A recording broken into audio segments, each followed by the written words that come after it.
Klen, an ordinary salaryman, is suddenly pulled into a mysterious realm that leads to a strange Victorian-era world. With an ancient power awakening within him, he must uncover why he was brought here and whether there's any way to return home.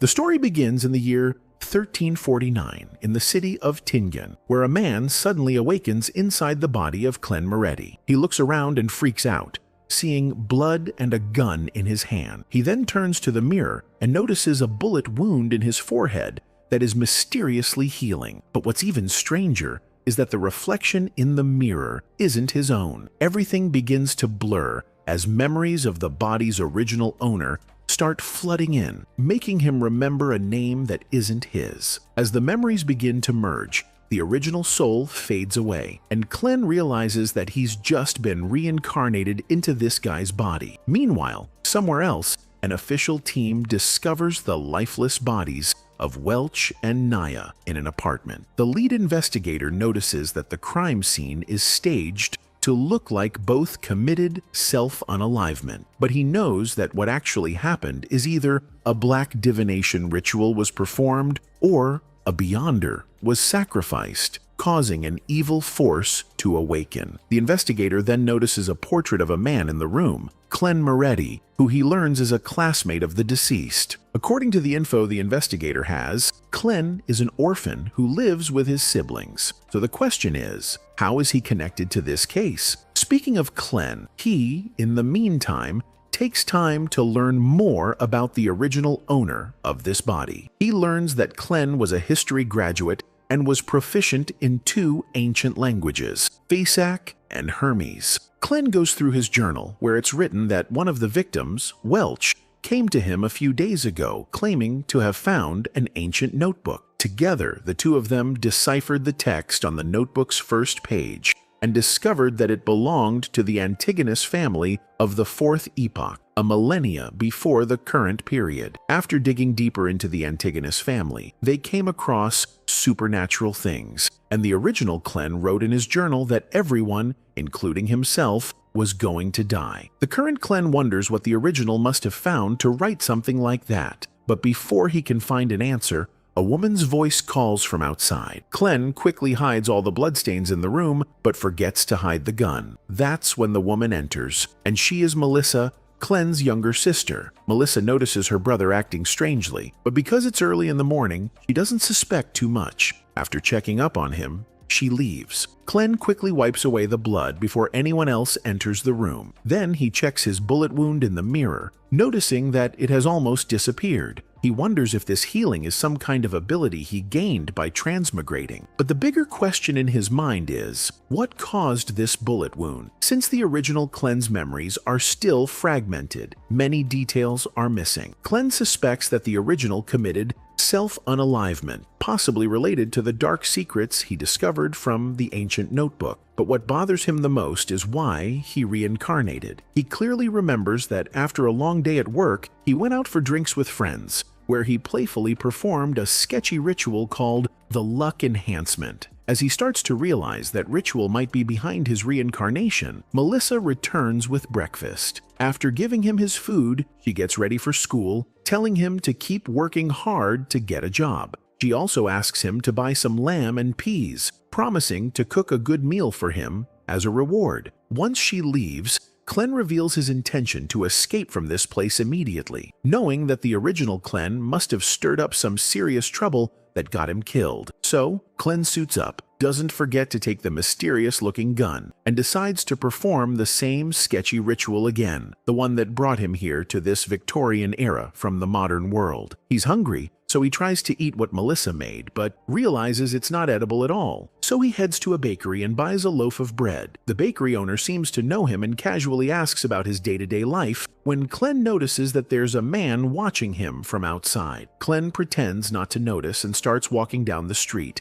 thinking about how this world shares many similarities with his own. But one thing that stands out is how Emperor Roselle Gustav apparently invented things like tarot reading and the landlord game, which only exist in the modern era. This makes Klen suspect that Roselle Gustav might have also transmigrated into this parallel world just like him. A coin with Gustav's face suddenly falls from Klen's hand, and as he bends down to pick it up, a clown appears and invites him to visit their circus that evening. At that moment, Clen realizes that a man is following him. He quickly walks away and ducks into a tent to hide. Unbeknownst to him, it's the tent of a fortune teller, who instantly realizes he's lost and offers to guide him on his future path. Meanwhile, the man following him waits casually outside, patient for Clen to come out. Clen doesn't want to get caught, so he plays along with the fortune teller and agrees to a tarot reading. She tells Clen that it'll be free since he's her first customer today, but Clen remains cautious,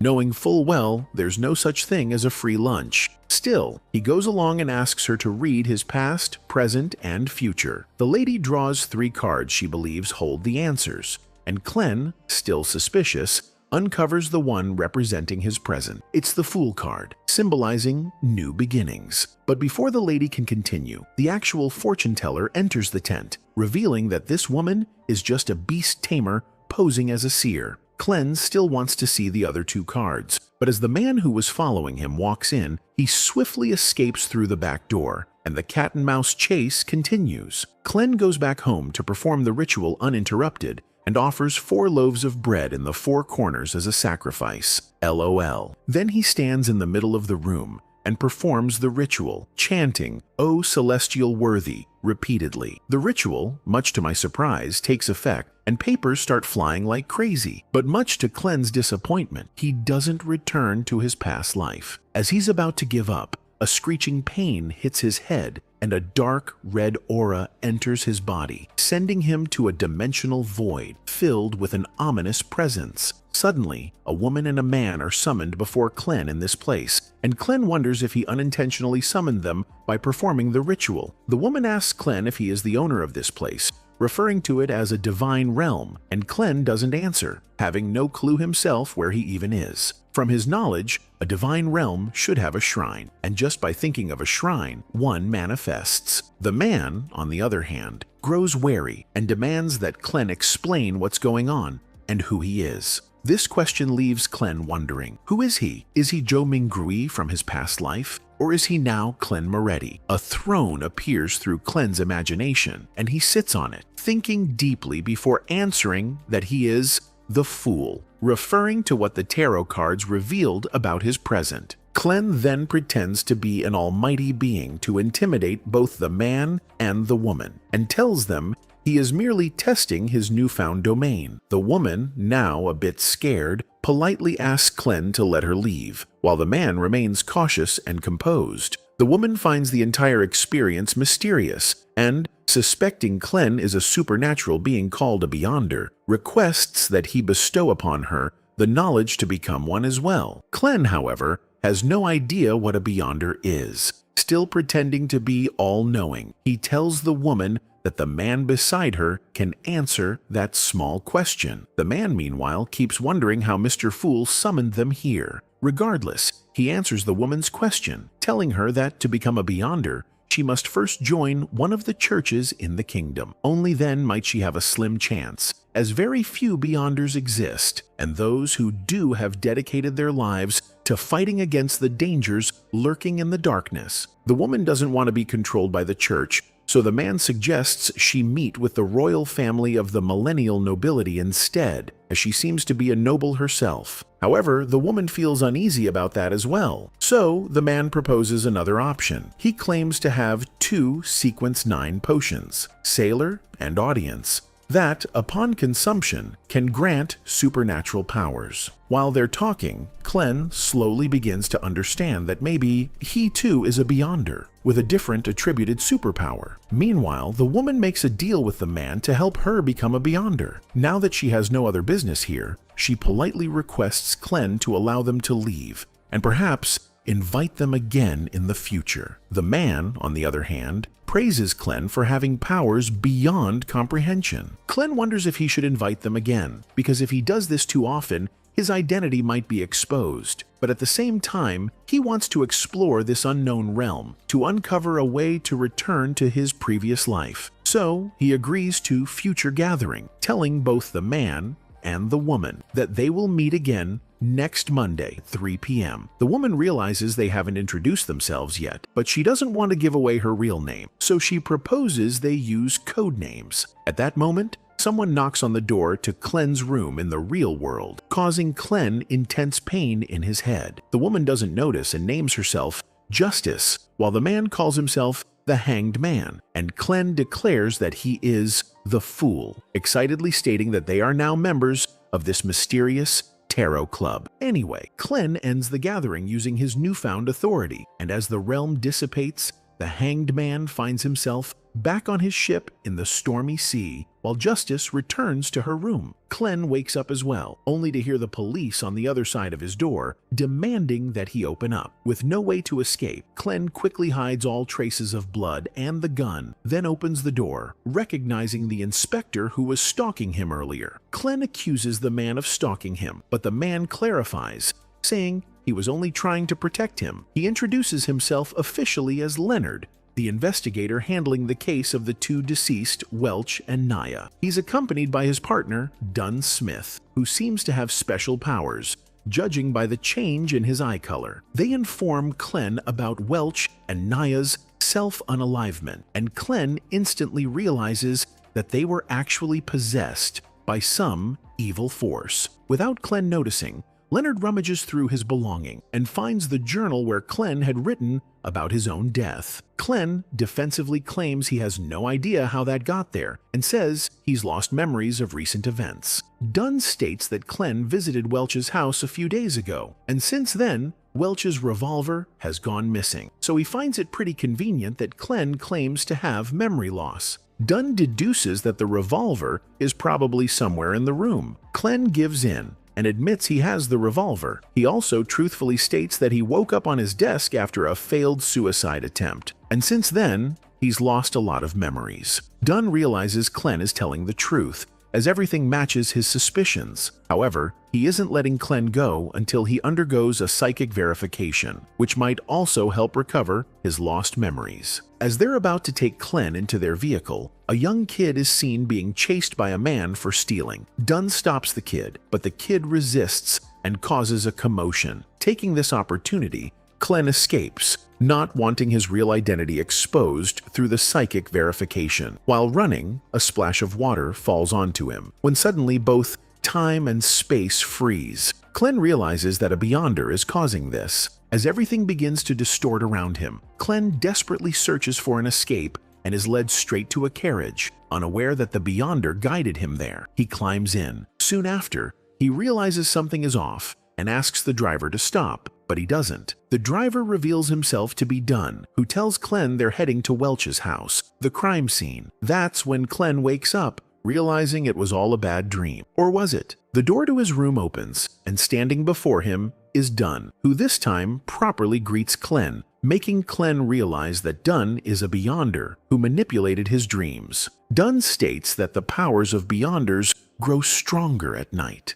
Then, manipulating space, the two of them are suddenly transported to the sky, where another female Beyonder appears and puts Clen to sleep. In his dream, Clen sees his parents from his previous life, and the Lady Beyonder also appears there, watching him carefully to uncover his secrets. Clen quickly gains control of his mind and erases his parents' memories from the dream realm, which enrages the Lady Beyonder. She demands that Clen tell her where he hid the Antigonus family's notebook and what exactly happened that night at Welch's home. Now scared, Clen says he doesn't know, and in fear, conjures a revolver and shoots himself. His death causes the dream to collapse, and he realizes that the Lady Beyonder was conducting the psychic verification to determine if he was telling the truth. Now that it's confirmed, Dunn agrees to let Clen go, but warns him that because the Antigonus family's notebook is still missing, Clen's life is in danger. They don't have time to babysit him, so they suggest he join them in their team, the Nighthawks, and become a Beyonder like them. The next morning, Clen decides to visit a local pub to further discuss the offer with a man named Wright, as per Dunn's instruction. As he enters the pub, he finds the customers chaotically spectating a fight between dozens of rats and a hunting dog. The spectators also begin fighting amongst themselves and grow irritated at the sight of a clean-looking kid in this shithole. The bartender, Wright, notices Clen and, sensing something suspicious, demands he spill the beans. When Clen explains that Dunsmith sent him, Wright leads him to a small cabinet room behind the bar, which turns out to be an elevator leading underground to the Nighthawk's secret base, disguised as a regular security company named Blackthorn. There, in a fancy hall, sits the receptionist, Roseanne. Clen approaches her, and seeing this new guy, Roseanne recalls that the captain mentioned a newcomer would be arriving. So, she opens another secret room from which Leonard steps out, but he only smiles at Clen before leaving. Clen enters the secret room, which leads to a stairway, where he runs into Royale Redine. She minds her own business and walks away without saying much. Anyway, Roseanne continues showing Clen around the place, and they come across another Beyonder named Fry, who's in the middle of experimenting on a subject. They keep walking, and Roseanne introduces Clen to another newcomer named Kenley, who joined the Nighthawks only 6 months ago. In any case, she's actually escorting Clen to meet the captain, but she doesn't want to come face to face with him, claiming to be terrified of him, even though she admits he's kind and caring. So, she asks Clen to walk the rest of the way alone. He does so, unbothered, and finds himself in a large hall that looks like a secret church. A door opens to the left, leading to the captain's room, none other than Dun Smith. Seeing Clen, Dun assumes he's made his decision. He gives Clen the paperwork, and once Clen signs it, he officially becomes a member of the 7th Unit of the Special Operations Department of Awe County Police. Dun explains that the Nighthawks work under the Church of the Evernight Goddess, and their job is to handle supernatural incidents, like the Welch and Naya case. Dun shakes hands with Clen, officially welcoming him to the team, and Clen, delighted, calls Dun his captain, thanking him for the opportunity. Dun mentions that Nighthawks often risk losing control of their powers, and asks Clen to show respect to those who have passed due to this. Clen places a candle at the gravestones in the memorial room, paying his respects. Afterwards, Dun tells Clen about the legend of creation. According to this legend, God created all existence and used both his eyes to create the sun and the crimson moon. Yeah, right. Anyway, the legend continues that God's body became land and stars, his hair became the phoenix, and his ears became demonic wolves. The point is, since everything is essentially God, it's possible to gain power by making potions with mythical ingredients, unlocking pathways to become a Beyonder. According to Dun, there are a total of 22 pathways. His church, the Church of the Evernight Goddess, can open 4 of them using sequence 9 potions. Dun wants Clen to follow the seer pathway, but tells him to first meet Old Neil in the alchemy room before deciding. So Clen heads there, where Old Neil, like a stereotypical kind old man, asks Clen to help him organize some documents. The old man seems to know a lot about Clen, including the fact that Clen is proficient in ancient languages like Physac and Hermes. Old Neil praises Clen for being on the path of a researcher and encourages him to keep learning, assuring him he'll eventually be able to decipher the notebooks currently in Neil's possession, ones that went missing after Emperor Roselle's death. Neil himself deciphered some transcripts and discovered that Roselle invented symbols containing mysterious powers. He managed to identify a few of them and believes they represent numbers. Clen takes a look at the notebook and instantly recognizes the language. It's just modern Chinese. As he reads, he realizes Emperor Roselle was merely writing a journal about his journey in this parallel world. However, the notes don't just contain fond memories. They also hold important messages, including one that states the key to potions is to internalize. Clen can't believe he got his hands on such useful information and keeps reading, hoping to find a way back to his homeworld. As he continues reading, he learns that Roselle once made a hasty decision and wrote that he should have picked other paths like apprentice, seer, or marauder. Clen doesn't fully understand what this means, but before he can dig deeper, Old Neil demands his attention. Clen apologizes for spacing out and explains that he was trying to decipher the texts, which makes the old man laugh, thinking it's impossible for someone Clen's age. Anyway, Clen had come to ask for advice regarding which pathway he should choose. But now that he's received guidance from someone far greater, the Emperor himself, he decides to take the potion of the seer pathway. The old man prepares the potion, and Clen hesitantly drinks it, instantly feeling it surge through his blood and veins, literally mutating his DNA. As the potion takes effect, Clen's vision becomes blurry, but with old Neil's help, he focuses. Following Neil's instructions, he imagines creating an object, a missile to be exact. This causes the ground to shake. As Clen begins to lose control, he keeps imagining modern things, airplanes, astronauts, etc. His spirituality starts to leak out, but thankfully, he regains control. An anxious Neil breathes a sigh of relief that nothing catastrophic happened. Now that the process is complete, Neil asks if Clen's surroundings look different. Clen nods, and Neil explains that Clen now has the vision of a seer, which lets him perceive many things at a glance. For example, he can now read Neil's health condition just by looking at his aura. Clen inspects the old man and suddenly sees two giant eyes behind him. When he asks Neil about it, Neil explains that it's just a magical representation of the ritual. In any case, Clen develops a bad headache. He's not used to spirit vision, so Neil tells him to turn it off by tapping twice between his eyebrows. Now that he's back to normal, Neil tells him more about his abilities as a seer. He can now use spirituality for divination arts and all kinds of ritualistic magic. With that done, Clen returns to Dunn's office. Dunn congratulates him, but also warns him not to go looking for danger just because he has special powers now. Clen keeps that in mind, then asks Dunn about his job. Dunn explains that for the first 3 weeks, Clen will serve as a clerk before officially becoming a Nighthawk. Dunn even pays Clen his first month's salary in advance. Seeing how much money he's received, Clen can't help but feel excited, because with this amount, he'll easily be able to rise out of poverty. Anyway, Dunn tells Clen to buy a cane, then gives him a daily task. Walk around Welch's house, hoping it will help him recover his memories and remember where the Antigonus family's notebook is. Clen follows instructions on his first day until someone approaches him. It's Leonard, and he wants Clen's help locating a kid named Elliot, who was kidnapped that morning. Normally, the Nighthawks only handle supernatural cases, but since one of their covers is a security company, they have to deal with this kind of stuff too. And since Clen is now an all-seeing seer, Leonard hands him Elliot's clothes as a clue to locate him. Clen activates his seer powers and uses his cane as a dowsing rod, managing to pinpoint the area where Elliot is on his very first try. The carriage heads in the direction Clen indicates, and eventually they arrive at a mansion, exactly where Clen has been detecting Elliot's spiritual energy. Clen enters the mansion and uses his powers again. He sees that behind a room to the far right, 2 kidnappers are chatting,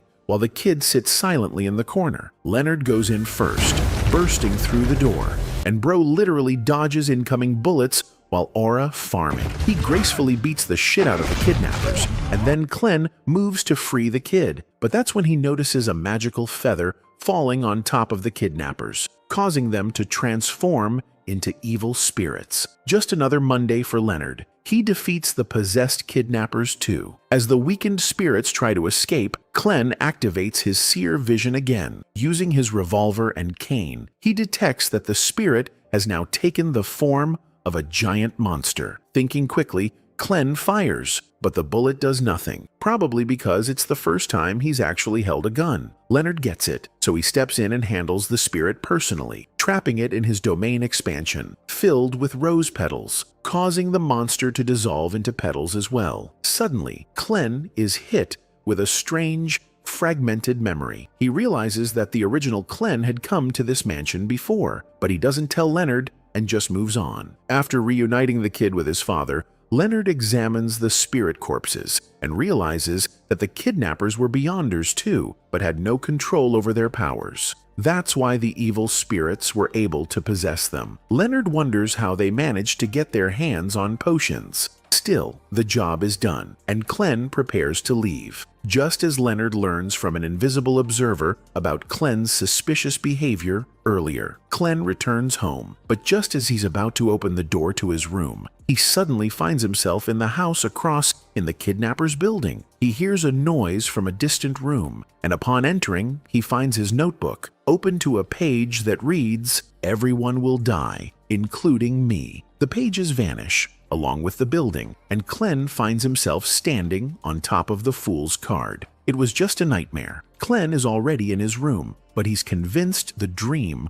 holds a deeper meaning, so he decides to visit the house across the kidnapper's building, hoping it will lead to some clues about the Antigonus family's notebook. Meanwhile, at the Nighthawk's base, Dunn is in the middle of interrogating a man and discovers, by seeing through his memories forcibly, that this man once had the Antigonus family's notebook in his possession. Dunn inspects the man's neck and sees a tattoo belonging to a secret organization called the Secret Order. This makes Dunn realize that this man is behind why the notebook entered the black market in the first place. Apparently, this man was following Clen for the past couple of days, and that means that the Secret Order wants the notebook. Leonard suspects that the notorious organization will send more people after Clen, and because they cannot afford to let such an evil org get their hands on the notebook, they must find it first. A fellow officer enters, informing Dunn that Clen has found a clue about the notebook. Clen brings everyone to the house he found himself in, back in his dream. They discover a rotten corpse of an old lady. Before investigating this case, the officers have a thorough search, but still they don't find any clues related to the notebook. Since their only lead is the mysterious deceased lady, they decide to dig into this case thoroughly, and Dunn learns that the deceased lady's son, Ray, has gone missing for the past couple of days. Leonard provides Clen with a picture of Ray, and Clen, using his powers, tries to find Ray's location. However, his cane, instead of pointing at where Ray is, goes berserk before almost attacking Clen. Dunn realizes that Clen's divination is being disturbed by some other powerful force. The Nighthawks head back to their base, and Clen stands before the Chanis Gate, which God knows leads where. Since Dunn's office is right in the corner, Dunn comes to talk to Clen, offering him some comforting words after noticing how anxious he is about all this. Dunn compliments Clen on wearing a proper suit and then gives him a citrine pendulum to help him enhance his spiritual divination. Dunn then informs Clen that he's spoken with the Holy Cathedral, and they've approved the use of a Grade 2 artifact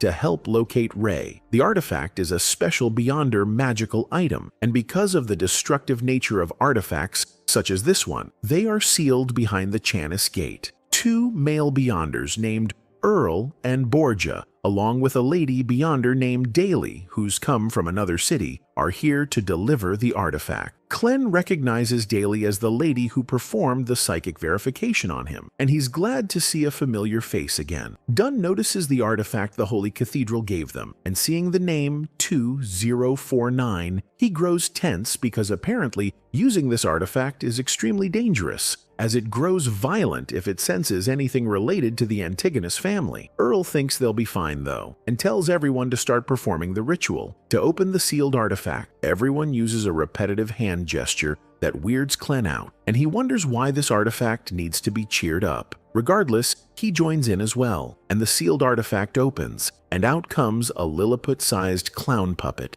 that instantly realizes the weakest being here is Clen, so it tries to take control of Clen, but thankfully, Leonard saves him from getting choked to death. Daly states that the puppet has taken a liking to Clen, which is why it's targeting him, but Dunn suspects that the puppet is only trying to get near Clen because it's sensing the Antigonus family's aura from him. Since he has touched the notebook, Clen keeps running away from the puppet, and it follows him, even more determined. Dunn tells Clen not to worry, because if the ritual fails, the worst-case scenario is the puppet will take control of people within 5 meters of its reach. Clen asks what would happen if the puppet takes control of everyone here, and Earl states that's very unlikely to happen. In any case, Clen keeps running and throws Ray's coat on the ground, and once the puppet notices it, it goes completely berserk, making Dunn realize that Ray perhaps is a descendant of the Antigonus family. Earl quickly puts the puppet back in its box, and then starts to track Ray's whereabouts. They head out into the streets, still cheering with their left hands in unison. And Klen states that he's never been this embarrassed before in public. They get in the carriage, and the artifact leads them to a dock warehouse, where Ray is in the middle of performing a dark ritual. He has the notebook before him, and as the ritual completes, his insides come out and absorb the notebook within, before turning him into a total abomination. A man in clown makeup, revealing himself as part of the Secret Order, arrives first, and sensing that the Nighthawks are almost there on their carriage, he decides to make this event a bit fun. Shortly after, the Nighthawks arrive, and Klen, using the pendant Dunn gave him, senses great danger inside the warehouse. An ominous aura starts coming out of the warehouse, terrifying the horses so much that they immediately escape, leaving the poor Nighthawks with no option but to walk back all the way once they're done. But focusing on the current event, all of them get on their guard when a gigantic-sized Ray bursts out, looking like he's been a shut-in and has been eating nothing but McChicken for 10 years, just like you guys. Ray sees the artifact box in Earl's hand, and it enrages him so much that he starts rushing toward it. Since Klen is the only non-combat Beyonder, Dunn tells him to stay behind, and then activates his powers before attacking the monster. Leonard activates his powers as well, and constricts Ray with several vines. Daly attempts the finishing move, drowning Ray in an endless ocean, but her magic doesn't work, and Ray grows even bigger and stronger. Dunn realizes that it's the notebook that's controlling Ray and asks Daly to find a weakness. Daly does it in second and asks Dunn to control Ray for 3 seconds so that she can target his weakness. Dunn accordingly binds Ray in many spikes, but that causes the notebook to go beyond berserk, and it bursts through Ray and hits Dunn with a spike right into his heart. Klen gets scared for his life, as several more spikes attack other Nighthawks. One hits the suitcase that has the puppet sealed inside, and as the suitcase falls on the ground, Earl tells his colleague to guard it and goes on the offensive himself, charging at the notebook with his sword. But his attack does 0 damage, and he too is defeated in a counterattack. Seeing his comrades suffering, Dunn desperately tries to get out, but he is impaled by the spike against the wall and can't do anything at all. Klen feels helpless as well, so he tries to attack Ray himself using his secret gray mist power that once let him enter the other dimensional realm. His attack using 2 cards works, slowing down Ray, and this gives Daly enough time to perform her special move, Nether Hand. As her magical hands rip out the flesh and bones of Ray, the monster explodes, at the cost of Daly getting gravely injured as well. Dunn rushes to her, and finding her unconscious, he feeds her a healing potion. Klen, on the other hand,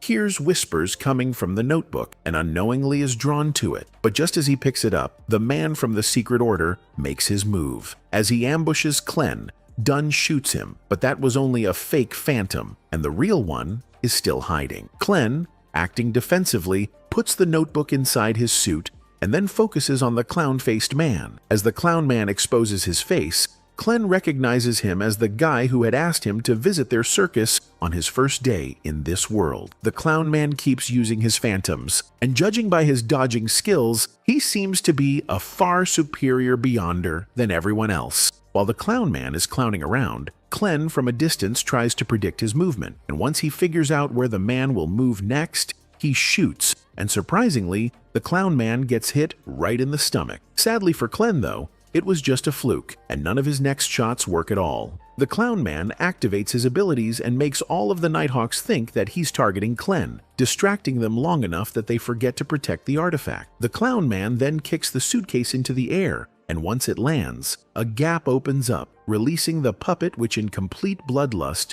stops time itself before taking control of all of the Nighthawks. Now roped up, the Nighthawks are the puppets, and the puppet is now the puppeteer. Normally, this is the end for all side characters, but because Klen's gotten in this mess as well, he, in a desperate attempt, awakens an external force, the mysterious gray mist, by performing the luck enhancement ritual in very slow motion, the same one that got him in this world in the first place. As the ritual is completed, Klen finds himself in his mysterious realm again, and is glad that it worked, as he can finally breathe. In any case, Klen cannot stay here for too long because his real body is still in that world and is being controlled by the puppet artifact. But before going back, he must figure out how to fight the puppet. Using divination, he makes a spell that will help him return to the real world safely. And as he then returns, he finds himself out of the puppet's control. The clown man applauds Clen's achievement and states that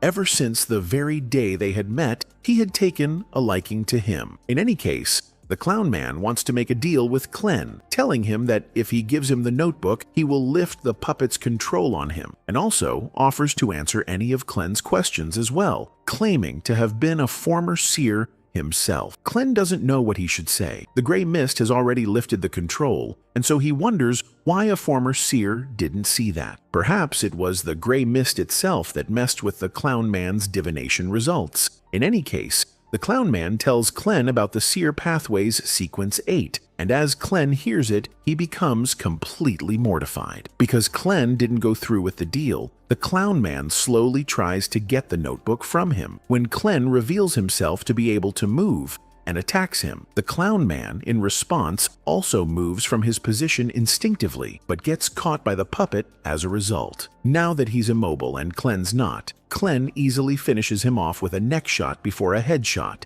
defeating a very powerful Secret Order member all by himself. Or has he? The clown man gets up repeating the word Hornasis frantically before falling again, and Clen can't help but wonder what this word means. He reveals that he's been hearing this word in mysterious whispers ever since he came to this world. In any case, he closes the gap of the suitcase, sealing the puppet artifact again and freeing everyone from its control. Leonard approaches Clen, whispering to him that he saw everything Clen did while in the frozen time state, but he doesn't give Clen any compliments for being special, acting narcissistically, stating that he himself is special in other cases as well. Clen can't believe the ego of this guy. In any case, he and the others bring back the notebook to the Nighthawks base, and the Nighthawks seal it inside a mysterious room locked behind the Chanis gate. Dunn knows Clen wants to read the contents of the notebook, so he assures Clen that he will be permitted to do so once the Holy Cathedral deals with the notebook. Dunn then thanks Clen for both preventing a huge disaster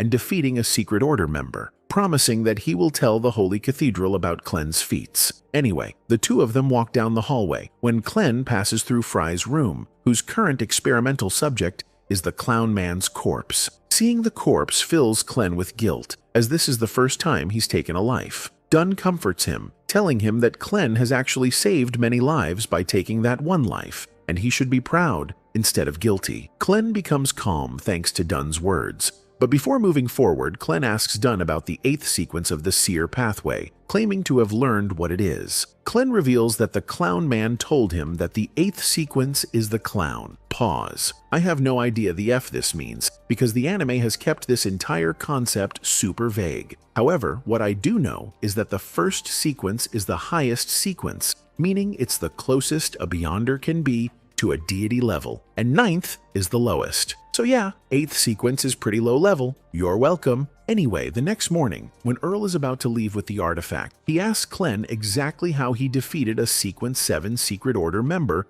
when he is only a Sequence 9 seer. Clen lies, saying that it was the goddess that saved him from being controlled by the puppet, and the clown man didn't realize that. And Clen took a lucky shot and incapacitated him with a headshot. Regardless, Earl is still impressed, stating that he's never seen such an outstanding seer before, so he wishes Clen good luck on his future. After bidding Earl and his colleagues farewell, Clen leaves, now focusing on the Hornasis that he keeps hearing in his mind. To learn more about this word, he visits the original Clen's history teacher, Azik, at Hoy University, and tells him if the word Antigonus and Hornasis have any correlation in history. Azik, however, claims to have no idea, so Clen leaves unsuspectingly, not realizing an evil spirit possessing his teacher heard everything.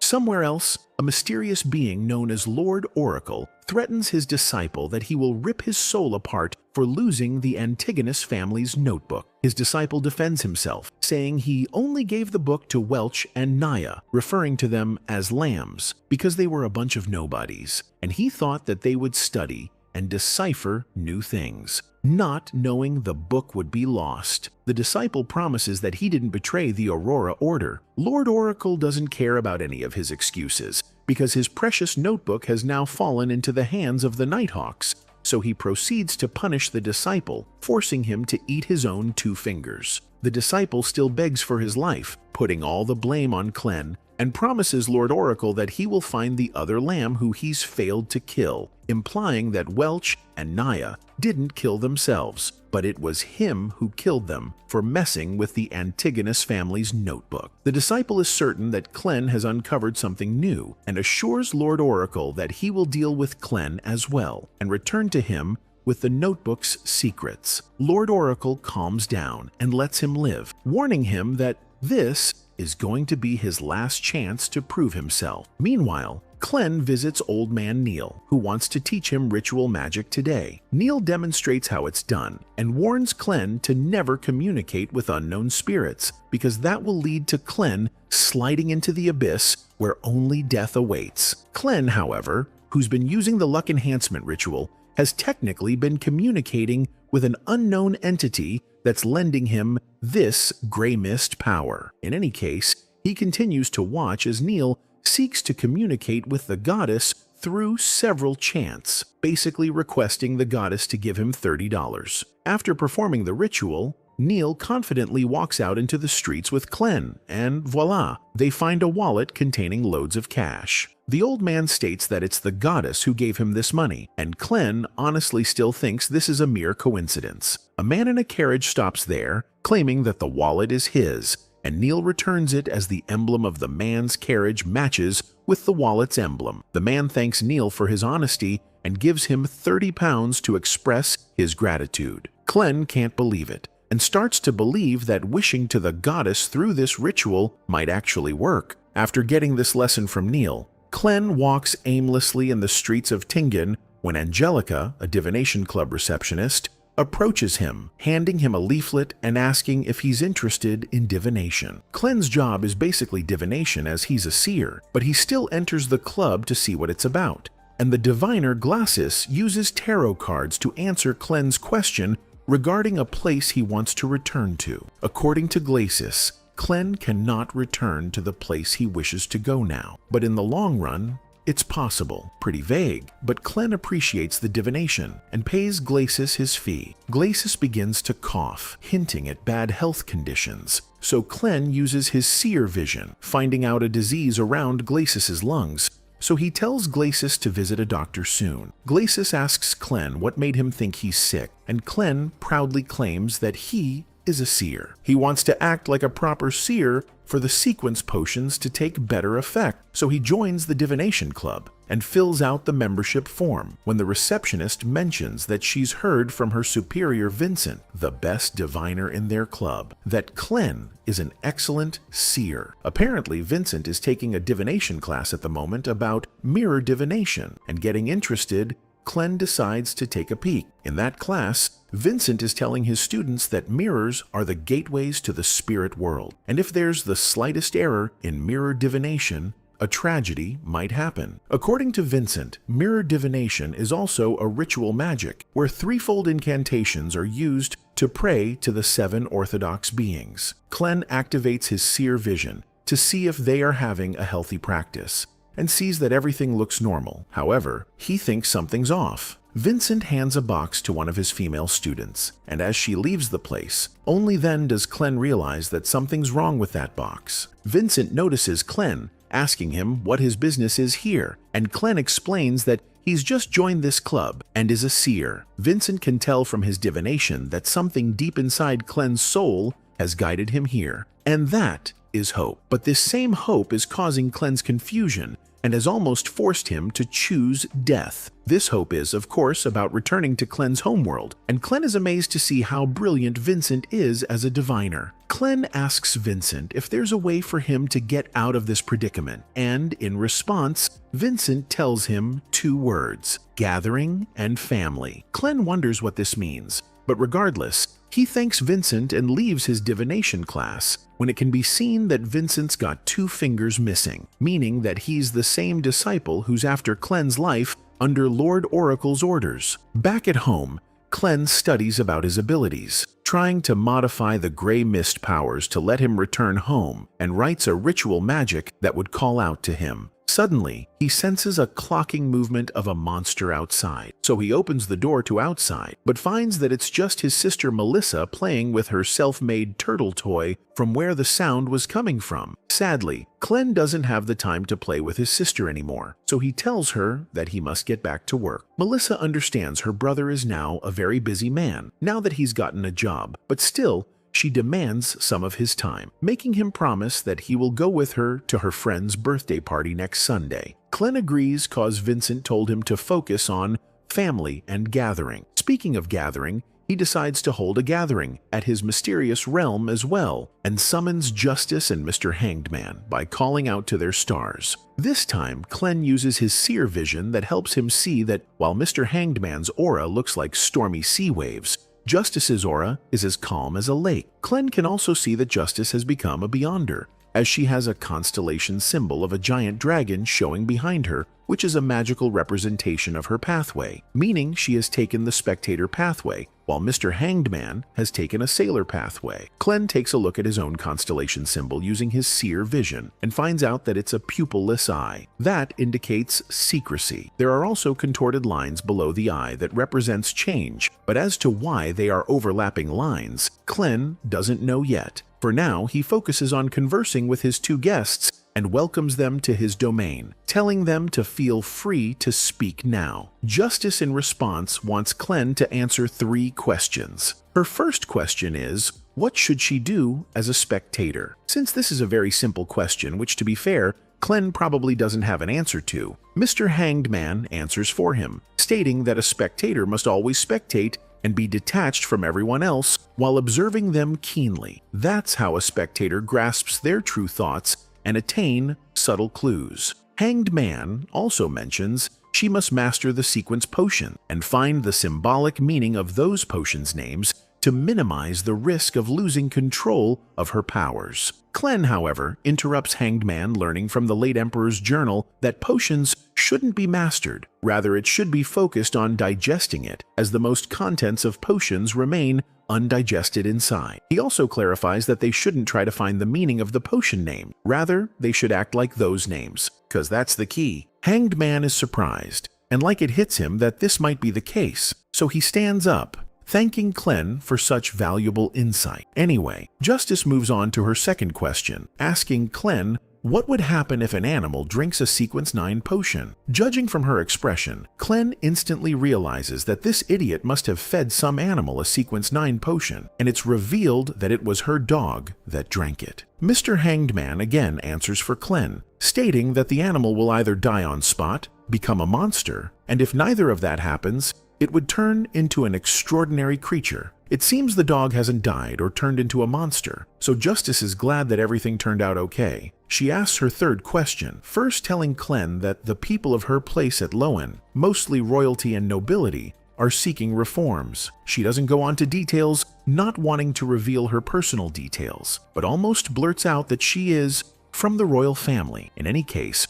her place's ministers are too stupid, and she wants to recruit new people and asks Clen how she can find reliable talent. Clen offers a simple solution. He tells her to hold a fair examination open to everyone, including the commoners, called the World Exams, and the winner will get to serve the kingdom and its people. Since Clen has gotten the gist of the fact that Justice is from the royal family, he gives her the task to find late Emperor Rosel's secret diaries. Hanged Man is shocked, realizing that the extremely hard to decipher texts are actually diaries, and becomes even more intrigued, figuring out that the mysterious man here can read them. Clen also tells both of them to try ritual magic on next Sunday and pray for good dreams, and if they succeed, they can make adjustments to their wishes. Justice asks what the incantation should be, to which Clen replies, and I quote, "The fool that doesn't belong to this era. You are the mysterious ruler of the gray mist. You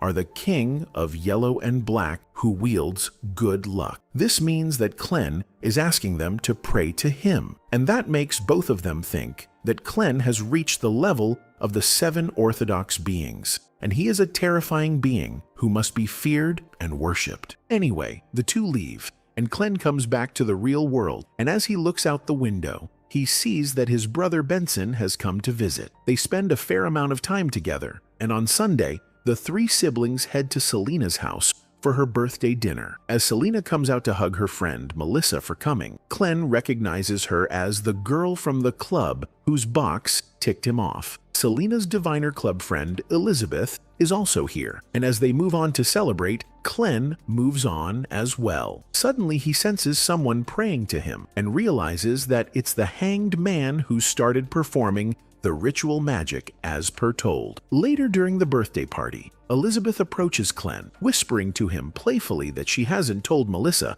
about the fact that Clen is secretly a seer. Melissa sees Clen talking to Elizabeth, so she comes there and first agrees that both Clen and Benson should use this opportunity to find a suitable bride, but she's displeased that Clen's trying out his luck on someone underage like Elizabeth, which is a total misunderstanding. After the birthday party, Selena is with her two friends, Melissa and Elizabeth, and she decides to open her presents. One is from Vincent, a high-level magic mirror, and she incantates the spell Vincent taught her unsuspectingly. However, that causes an altar in Vincent's house to activate, and Vincent laughs maniacally as he's now certain that his plan will work and he will defeat Clen. Speaking of Clen, he senses danger coming from Selena's room, so heads to her room and peeks on them, seeing that the three girls are just doing basic mirror divination, like asking the mirror when their Mr. Right is going to come in their life. However, using his seer vision, Clen realizes that the mirror is actually trying to possess Selena. He has no time to call Dunn or other Nighthawks,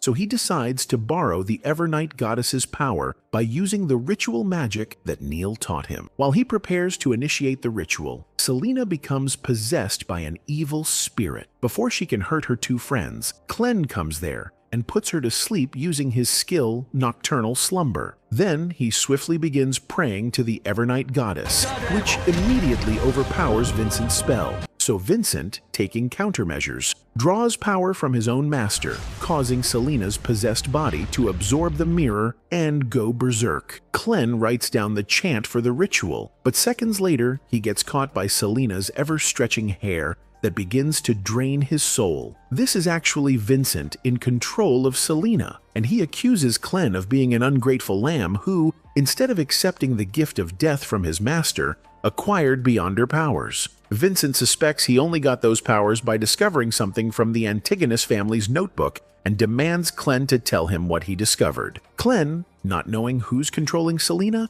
desperately tries to grab his revolver, but he fails and starts to lose consciousness. As his eyes close, he hears the chants of Justice, who's praying to him, and her prayers give him the strength to overpower Vincent. Vincent, desperate to win, sacrifices the muscles in his arm to make Selena stronger, and Clen, in the meantime, prays to the goddess to free Selena from her evil contamination. As his prayer is noble and pure, the Evernight Goddess grants his wish and frees Selena from Vincent's hold. Clen checks on Melissa, who's unconscious, and he realizes that he must do something to keep his family out of danger. Meanwhile, Vincent, who has failed again, tries to run for his life, but his superior catches up to him first and, as warned, rips his soul into shreds. Clen, in the meantime, tells Dunn about this incident and his findings, that Vincent must be related to some secret organization that's after the notebook, since he was the one who gave Selena that mirror. The two of them come to Vincent's house,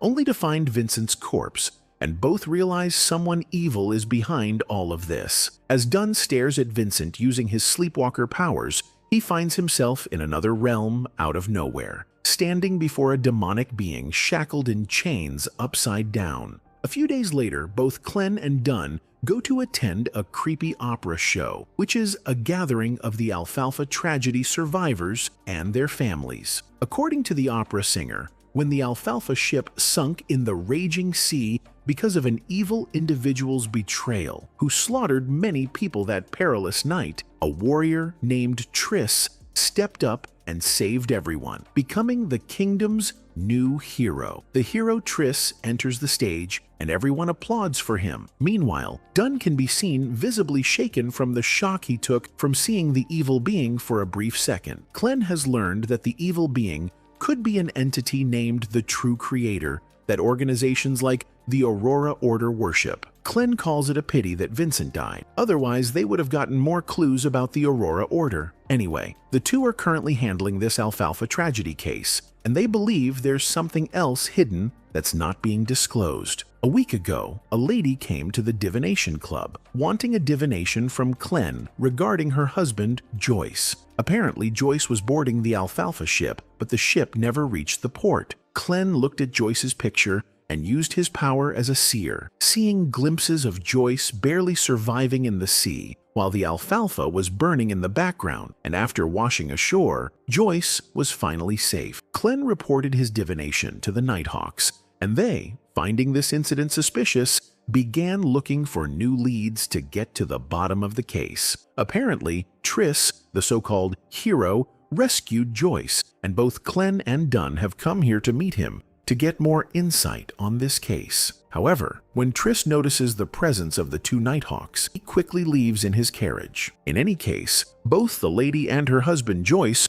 also came here to show their gratitude to Triss, and Joyce meets Clen for the first time. As they shake hands, Clen notices that something is bothering Joyce spiritually, and Joyce, seeking help, requests a divination. Once they are at the divination room, Joyce explains his situation, telling Clen that ever since the alfalfa incident, he's been having the same nightmare over and over every single night. Clen, using his powers, enters Joyce's dream world to see what this nightmare is, and discovers the alfalfa is on fire. There's a man who has a newborn baby in his hands. The man ruthlessly throws the baby into the sea before diving into the sea himself, but Joyce stops him from falling, not wanting him to die as well. Clen is standing right behind Joyce, and he asks Joyce why he is trying to save that barbarian's life. Apparently, the guy who is trying to commit self-unalivement here is one of the crew who betrayed the other crew members of this ship and caused this tragedy. But because he's the last one, Joyce wants to save him to ask him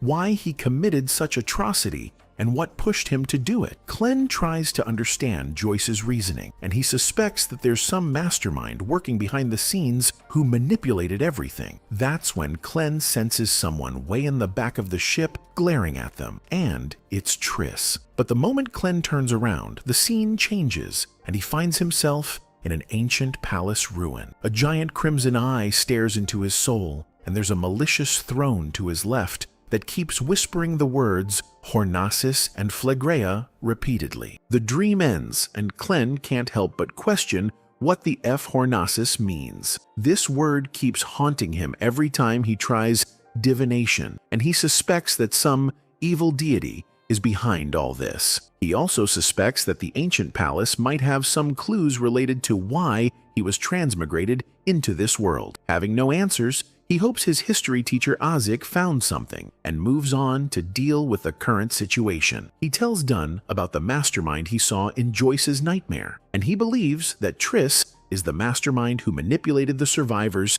into thinking that he's the hero who saved them. Dunn, however, doesn't accept this as proper evidence, because this is just a hypothesis and isn't enough to convict a hero who is famous. They need concrete proof, and to do so, Dunn decides to take mandated Punisher and Machinery Hivemind's help. Speaking of the hero, he's having quite the time of his life, sleeping with two beauties. Someone interrupts his sweet dreams though, having the shadow of a spider, and she asks Triss if he's having fun being worshipped by the victims and their families. Triss, in reply, proudly states that provoking husbands into killing one another and then taking advantage of their widows has been quite the enjoyable experience. It's revealed to us that Triss is a Sequence 8 instigator, which explains how he instigated the entire crew to fight each other. Anyway, Triss believes that he has achieved quite the feat and asks the cloaked lady to promote him to the next sequence. She agrees to do it, but asks him to complete one more task first. According to the lady, Nighthawk is keeping an eye on one of Triss's accomplices,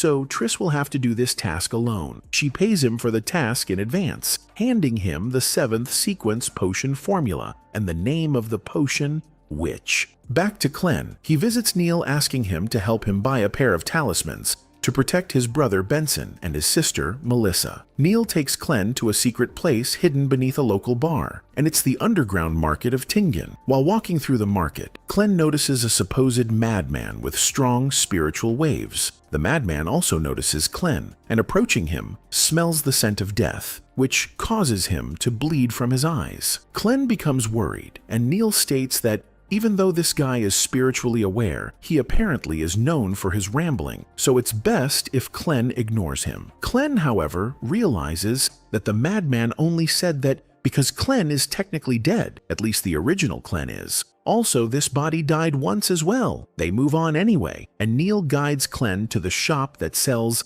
talismans. As Clen is in the middle of choosing talismans that the old man is going to process himself later, he notices Triss nearby, so he begins following Triss, bringing Neil along with him. That's when he notices that Triss is already being followed by another man, and Neil recognizes that man as the mandated Punisher's informant, meaning there are other informants nearby as well. Suddenly, there's a chase between Triss and the informant, causing chaos in the marketplace, and all of the informants charge toward Triss. The chase continues to the above ground, and when Neil and Clen reach there, they find that Triss has already dealt with the informants, and beside the informant's corpse is standing Dunn. Dunn informs Clen about the situation and the fact that the mandated Punishers have already found evidence against Triss, and that Triss is an instigator from the Demoness sect, excelling at stirring evil desires and conflicts in his victims. Clen uses his dowsing rod to locate which way Triss went, at the same time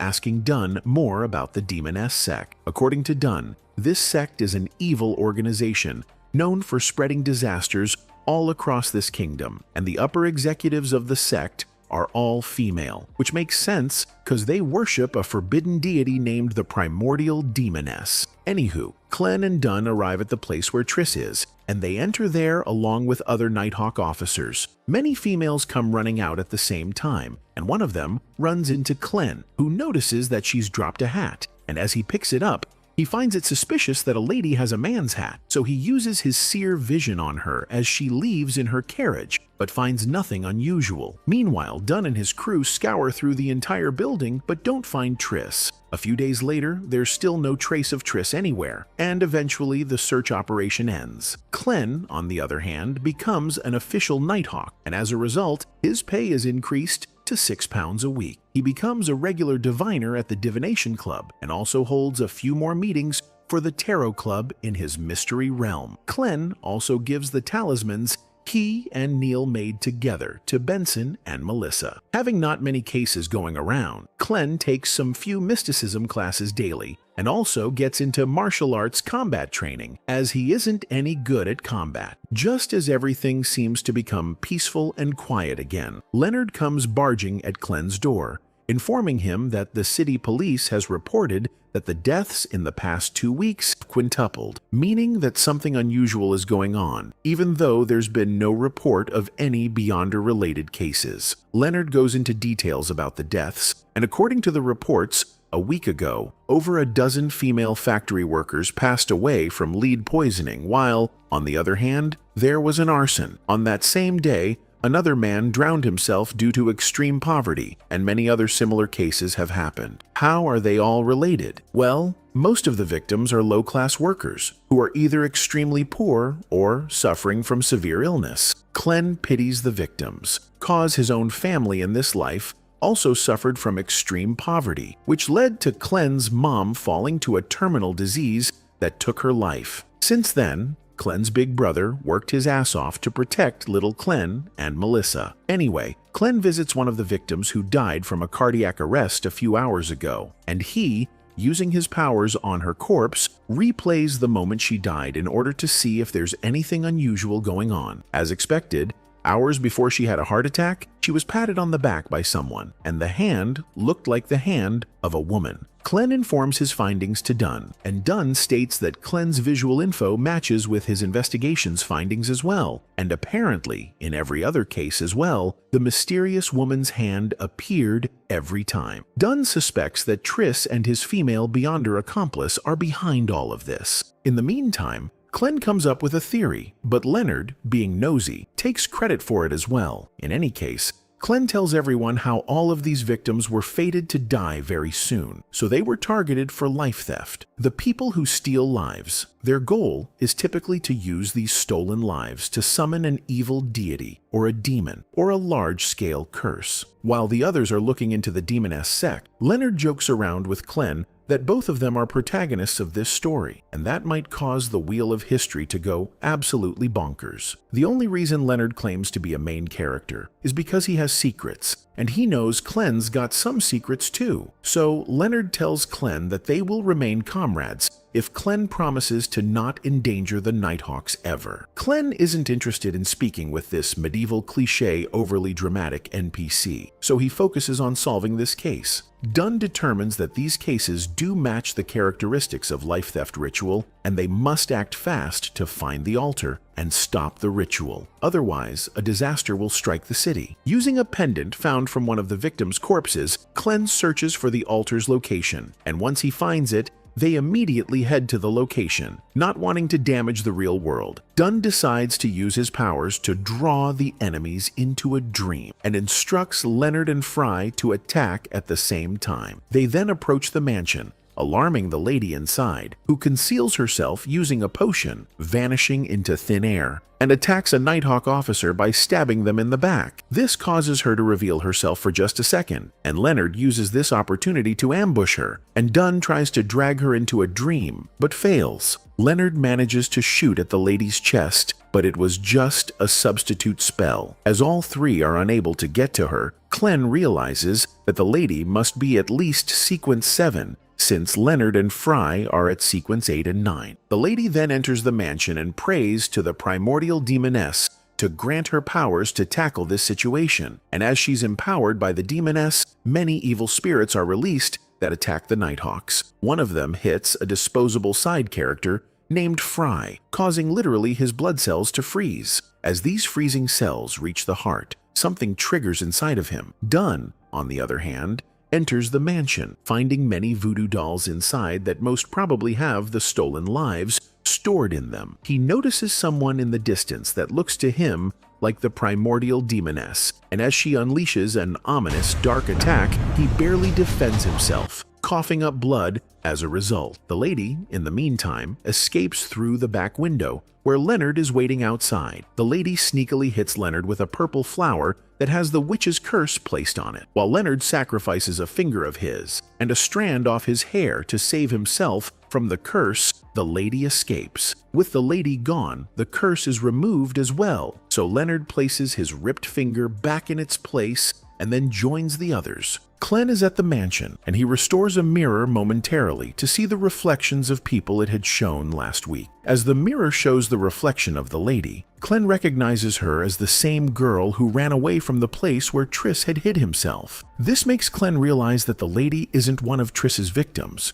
Rather, she is Triss. This would explain why only females are in the higher echelons of the demoness sect, and it's honestly disturbing that they were all once male. Triss, who's now going by the name Trissy, boards a train, and her beauty draws many men to her, and I can't help but ask if, is she now going to sleep around with men now? A few days later, Elizabeth visits Clen asking him to interpret one of her recent dreams. Apparently, ever since she returned from her visit to the Lamood town, she's been having nightmares. And in those nightmares, she keeps seeing an abandoned castle where a wraith spirit haunts. So, Clen and his colleagues visit the Lamood castle, and as predicted, they find that there is indeed a wraith in the castle. Apparently, wraiths are known for invading dreams, and this could explain why Elizabeth has been having these nightmares recently. To exorcise the wraith, Dunn this time brings an artifact with him called the 30782 Sun Emblem. However,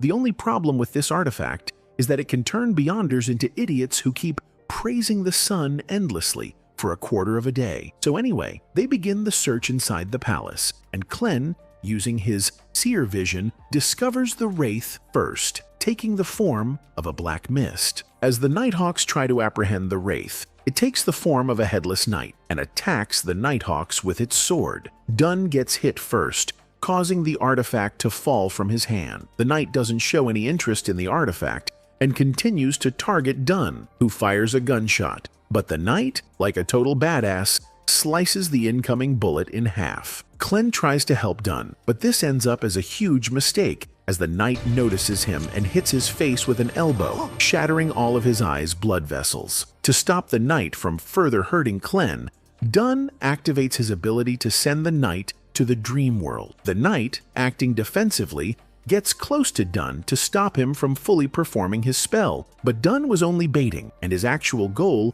was to activate the artifact. And as the knight gets just close enough, within 5 meters of the artifact, he activates it, and the artifact literally dissipates the Night Wraith. While the others deal with the remaining traces of the Wraith, Klen notices some spirit particles flowing toward the rubble. He inspects the rubble and finds a portrait, and judging by the style, it's from the 4th epoch, and the person in the portrait might be the original owner of this palace, the first Baron Lamud, who according to legends simply vanished one day. Klen finds the face of this man strangely familiar, and it doesn't take him too much time to realize that this man's face resembles his history teacher Azik's face. But how could that be? This would mean Azik has lived for over 1,000 years, all while keeping his identity a total secret. Klen, being an idiot when he needs to be, once again doesn't think too much about it and listens to what Dun has to say. Dun believes that the spirits have been purified, but because of their destructive nature, he decides that it's better if they stay here the night. Klen volunteers and stays up to do the first watch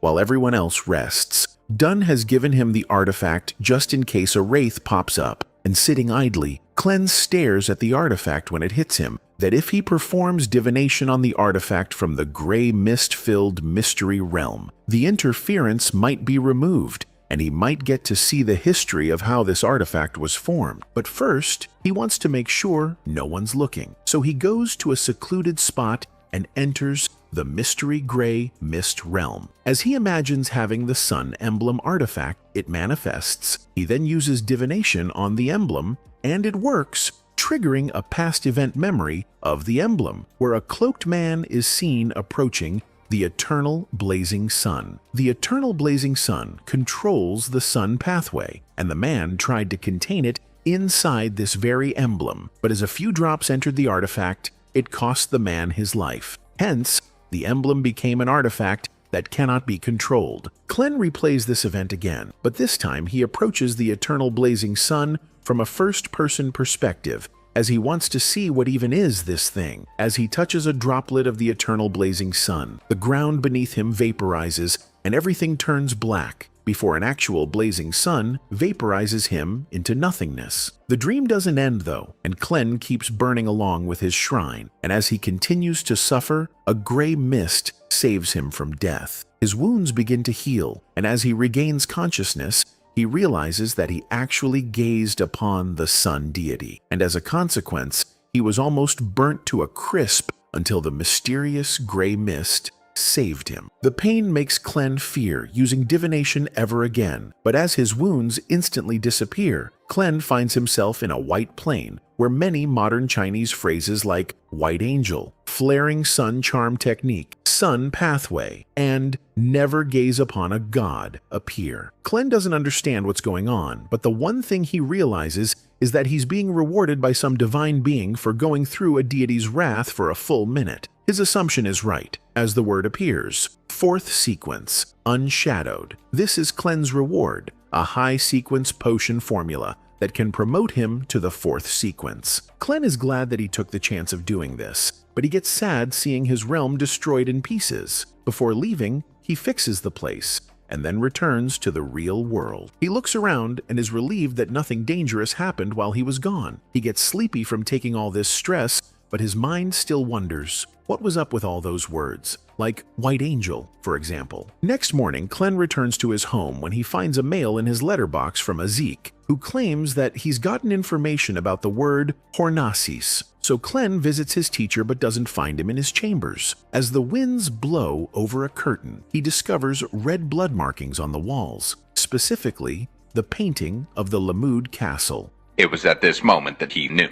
He f***ed up. Azik appears before Clen right at that moment and tells Clen in a menacing tone that he's been having these strange dreams recently. He claims that he saw this castle in his dream, and that's why he drew the castle. Clen doesn't bother asking any questions, as he's completely stunned and in fear. Regardless, Azik gives him a book named Research on Ancient Ruins of Main Peak of Hornasis. Clen thanks Azik and tries to leave immediately, but Azik insists Clen read the book right there in front of him. As Clen casually runs through the pages, he finds a portrait that resembles the palace he saw in his dream. However, the palace in his dream looked more magnificent and even had a creepy throne that didn't look like a human was meant to sit on it. Anyway, Clen eagerly reads the contents of the book, which talks about the Hornasis mountain range that is near two countries, Loen and Intis. At the Hornasis mountain range, once an ancient nation lived, and Clen finds drawings of the ancient humans, which he finds strange as their clothing resembles the clothing of modern humans. Apparently, the ancient humans believed that death wasn't the end, and that the deceased family members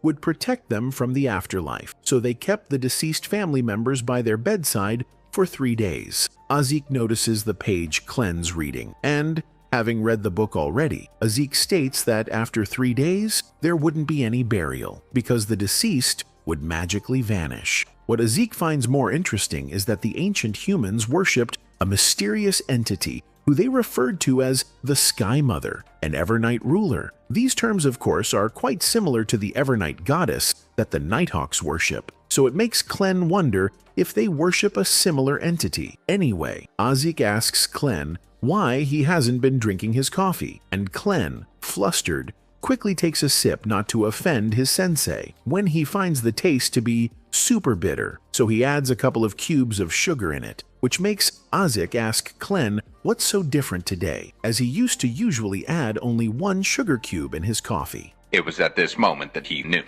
He f***ed up. Azik then tells Clen that he's been studying mysticism and discovered that Clen's fate shows some clashing ripples that regrettably point towards Azik. Azik then confronts Clen, being certain that Clen has seen the castle recently. Azik has also noticed Clen acting extremely nervous, and that has made him realize that Clen has discovered some of his secrets. However, fortunately for Clen, Azik doesn't mean any harm to him yet. Azik claims that he merely wants to reclaim his past, and to do so, he takes Clen back to the Lamud castle, and Clen goes along with him without any questions. Bro's crazy. Crazy stupid. The only reason Clen thinks Azik probably won't hurt him is because Azik has always been kind towards the original Clen, and Clen's divination has also shown him that if he takes Azik to the castle today and keeps this incident a secret from the Nighthawks, Azik will save him someday in the future. Whilst walking towards the castle, Azik states that in his dreams, the castle was in a restored state and everything around it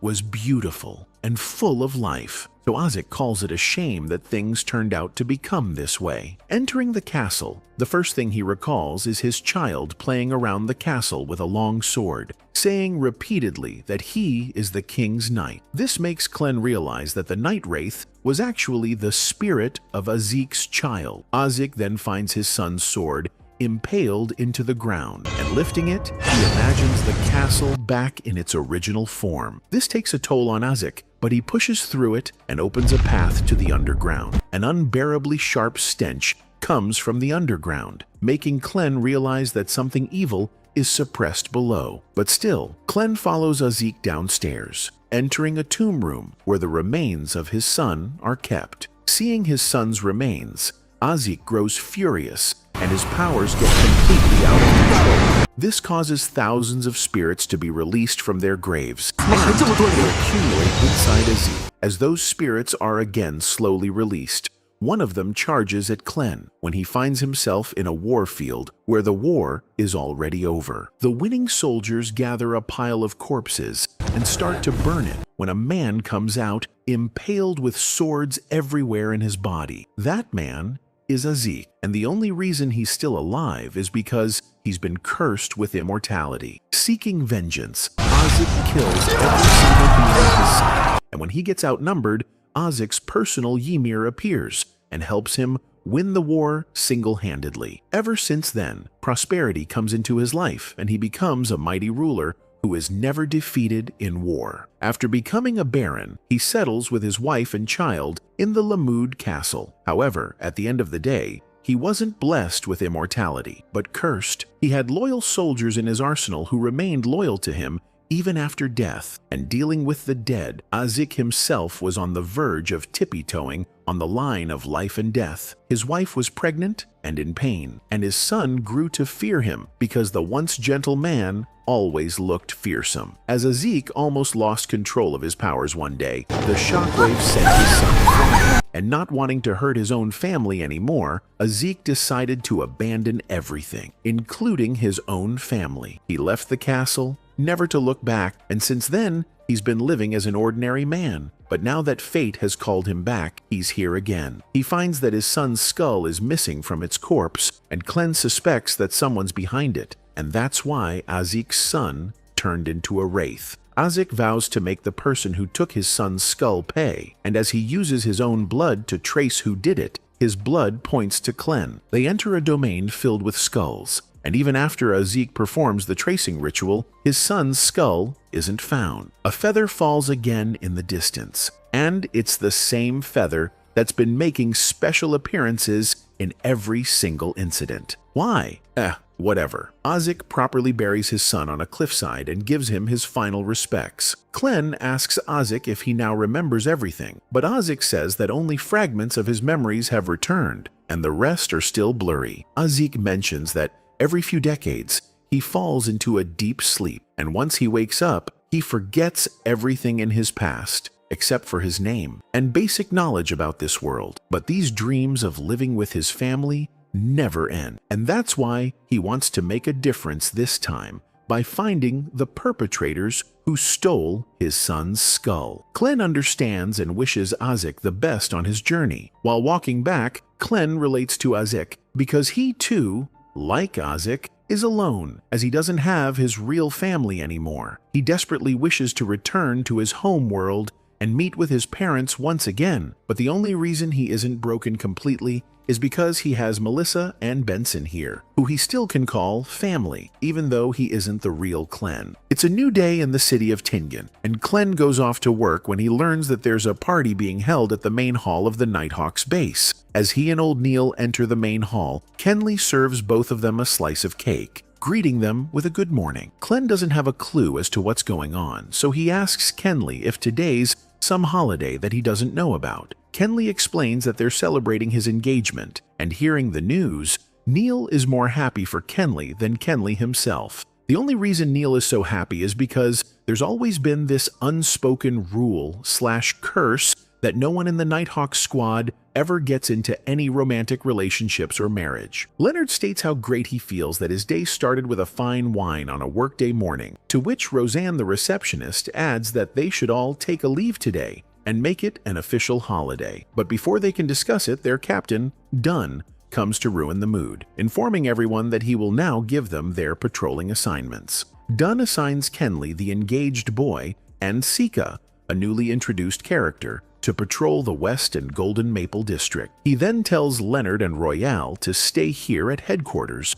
and then asks Fry to come with him to patrol the North District and the Raphael Cemetery. Klen feels left out and asks Dunn where he should go to patrol. Sadly, Dunn completely forgot that Klen existed, so he didn't assign Klen any duties today, and Klen can't believe that he's not being treated like the main character. Speaking of main character syndrome, Leonard comes over, telling Klen that because Dunn dwells with nightmares and dreams frequently, the reality and the dream world collide sometimes, causing him to forget things. Before Klen can worry about Dunn, Leonard jokingly says that they should be glad Dunn doesn't remember everything all at once, because if he did, he would nitpick everything in his sight. Dunn, on the other hand, thinks deeply for a good second, then decides to make Clen guard the Chanis Gate, which Fry usually handles. This is a big responsibility because the Antigonus family's notebook is stored beyond the Chanis Gate, and Clen hesitates to do it alone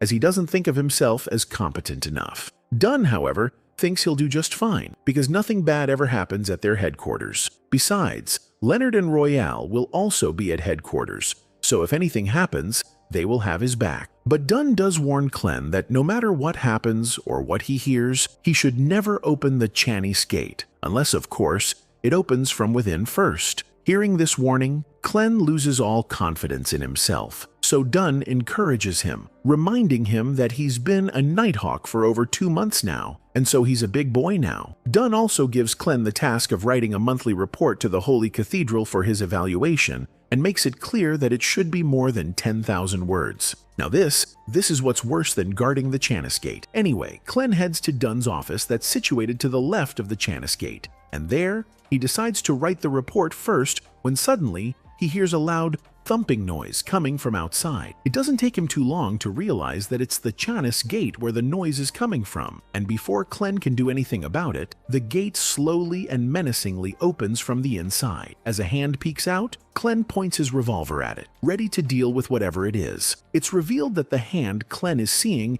is the hand of a puppet that looks possessed. Perhaps it's an artifact. Whatever it may be, this is an alarming situation, and everyone gets alerted, including the receptionist, Leonard, and Royale. Leonard and Royale are the quickest to rush in and deal with the situation and see the devilish doll turning to Clen. She tries to give him a piece of paper, but the Chanis Gate automatically closes on her, leaving everyone utterly confused. Both Leonard and Royale recognize the doll as the Sealed Artifact 3-0625, also known as the Misfortune Cloth Puppet. They instinctively take a step back away from the Chanis Gate, and Clen doesn't understand why they're acting like they're scared or something. Leonard explains to Clen that a Chanis Gate breach on duty is perilous, and whenever that's happened in the past, all of the on-duty Nighthawks just disappeared mysteriously. Old Man Neil comes over, jump-scaring both Leonard and me, as I think both of us thought he was some kind of escapee zombie. I mean, he is a walking zombie, judging from how old he is. But anyway, Neil is not looking like he's in good condition, and worrying for him,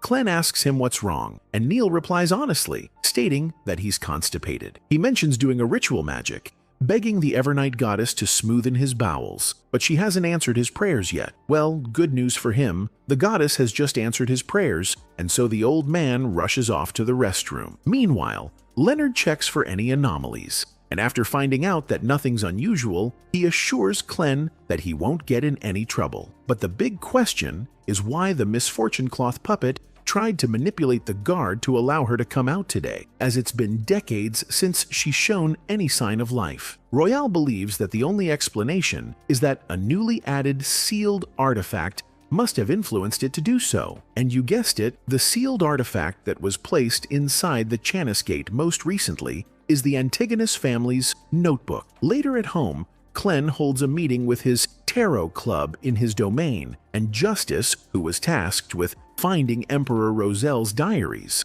manages to get 3 pages and gives them to Clen, who of course doesn't need to decipher them because they're written in his ever-familiar language. Clen reads through the first page, but finds nothing interesting. On the second page, however, he learns that on the 14th of July, the Emperor met a mysterious man named Zeratul, who, as Rozel claimed, is the leader of the Secret Order organization. Zeratul told Rozel that his Sequence 9 was seer and shared many insights, like how to digest potions by strict acting and the fact that he stole a dangerous sealed artifact, a relic of the Antigonus family. This is where the page ends. So Clen reads the next page, and there Rozel had journaled that he asked Zeratul for some details regarding the relic, but Zeratul apparently just smirked at him. This made Rozel so mad that he went on for the rest of the page ranting and cursing Zeratul. Nothing useful for Clen. In any case, Clen expresses to both Justice and the Hanged Man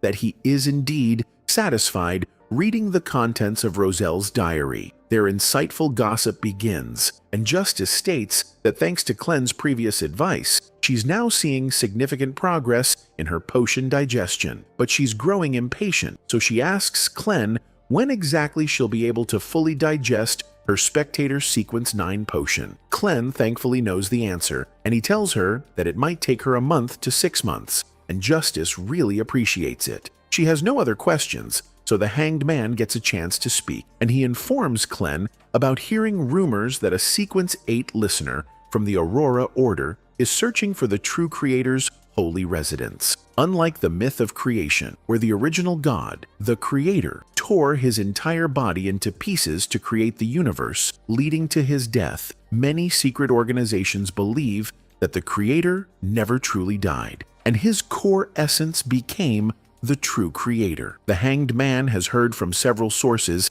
that the Hanged Man tarot card that Emperor Roselle designed himself represents what the true creator looks like. Clen, who has already seen what this true creator looks like by divining into Dun's dream, smirks and literally says, "Pfft, true creator? More like fallen creator. Ha ha ha." However, Hanged Man takes Clen's words very seriously and thanks Clen for his guidance as usual. Clen's service isn't free, of course, and knowing that, Hanged Man asks him what form of payment he needs to provide for his insights. Clen once again asks him to either collect more pages of Roselle's diary or gather info regarding the Antigonus family. Hanged Man offers whatever he knows about the Antigonus family, that the Antigonus family began back in the Third Epoch, approximately 2,000 years ago, during the Cataclysm Epoch. Since then, they've controlled a terrifying pathway, and in the Fourth Epoch, during the Epoch of the Gods, Antigonus, Aemon, Abraham, and some other influential families joined forces with the Blood Emperor, establishing the Tudor Empire. But at the end of the Fourth Epoch, the Evernight Goddess took it upon herself and destroyed all of them. Clen didn't know that, and he's completely shocked for a second. Regaining composure, he commends both Hanged Man and Justice, and then ends the meeting there. Clen has many questions, and the biggest one is the fact that he's just learned the Secret Order controls the Seer pathway. He wonders if he can obtain higher sequence potion formulas from them. He also learned that the leader of the Secret Order, Zaratul, stole a relic from the Antigonus family. So is the relic the notebook, or is it something else? Something more powerful. Focusing on all of the events that happened ever since he came here, Clen first traces back to the kidnapping case that gave him the first clues related to the note. Then Ray had digested the note. Vincent controlled Selena through a mirror, and he too was connected with the Antigonus family. Clen believes that he's missing some critical clues from these cases. He also doesn't know yet why the kid was kidnapped in the first place. He had seer powers back then as well, but because of some external force interference in the outer world, he wasn't able to use divination properly. Since there is no interference in this realm, Clen enters the kidnapping house using his divination powers, and this time, he can clearly see that there are several big dots all around here that are the cause of the interference. As he looks for the cause, the notebook shows up, making Clen figure out that the mastermind behind the scenes orchestrated the kidnapping to lead Clen to the clues on the notebook. He then tries to figure out why Ray stayed in Tingen instead of running away with the notebook, and also why Vincent used dark mirror divination on Selena. After retracing his steps several times, the results remain unclear, frustrating Clen. Clen wonders if the only reason he's not getting to an answer is because he is still not as good as a seer. So he decides to promote to Sequence 8 all by himself and looks for clues on how to make the Sequence 8 potion. He already knows that its name is Clown, so he writes down the name and uses divination on the paper, which sends him into a dark place where he is first shown Ray's dead body, where something is glowing on his head, probably his brain. Next, the Clown Man's corpse is shown to Clen, from which a blood orb comes out. Then Welch and Vincent, back when Vincent gave Welch the notebook in the first place. Clen wonders if Welch and Vincent's clue means that he has to do something like lure the Secret Order by using the notebook and obtain the clown potion formula from them. But Clen doesn't understand what the other two clues signify. He's shown another person, and he has no idea who he is either. Later, Clen goes to the Divination Club, where he comes across a woman who has come with a newspaper in her hands, headlined about the Hornasis mountain range iron mine investment fraud case revolving around a man named Lanavus. Suspecting that the woman has come here to get the diviner to divine Lanivus's whereabouts, Klen tells her that he will need more information, like accurate personal details and personal items. The woman gets excited, realizing that Klen is the seer who's in charge of these kinds of tasks, and she asks him if the man's child would work for the divination. It just so happens that the woman has brought her niece, Magos, with her, who is pregnant, to say the least, with Lanavus's baby. Apparently, Lanavus did the dirty deed with her before marrying her, and ran off after stealing all of Magos's family savings. That's why the woman wants to find Lanavus. Klen sadly gives them the unfortunate news that he can't work with unborn babies, so he asks them to come back a few months later when the baby is born. The woman doesn't want to wait though, as she is more than desperate, so she decides to take Magos immediately to a clinic to get her miscarried. However, Magos refuses, believing that the baby won't turn out to be a scum like his father, and claims that the baby is gentle, as it hums and whistles for her, helping her sleep. Klen has never heard of a phenomenon like this, and at first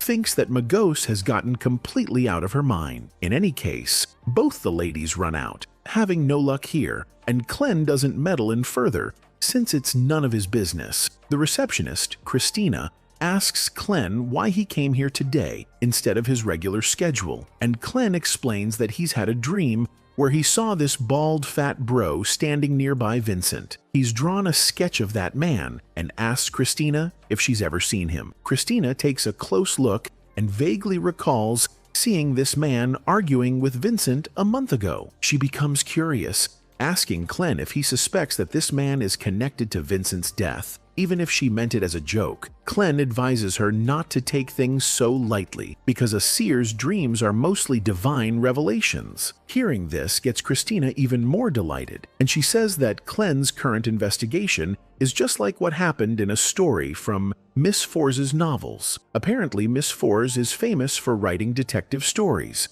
and in one of her stories, the killer is often very close to the victim. Klen doesn't know how this will ever help him, so he goes back to the previous topic and asks Christina if she can remember what conversation Vincent and the fart man were having. Christina barely recalls that they were arguing about ruins, and Klen instantly tries to connect the dots, wondering if they were talking about the ruins on Hornasis Mountain Peak. He then notices a library card, and intuitively he can feel that it has something to do with the Fat Man. He's right, because the Fat Man is at the same library, who I just learned has a human name. It's Sirius. His name is Sirius. Anyway, Klen goes through the member list at that library and finds Lanavus's name there. After searching for related info on Lanivus, finds that another man stopped coming here on the very day of Vincent's death, and so he deduces that the Fat Man is the same dude named Sirius Arapis. And fortunately for Klen, he sees Sirius on the other side of the aisle, and as their gazes lock,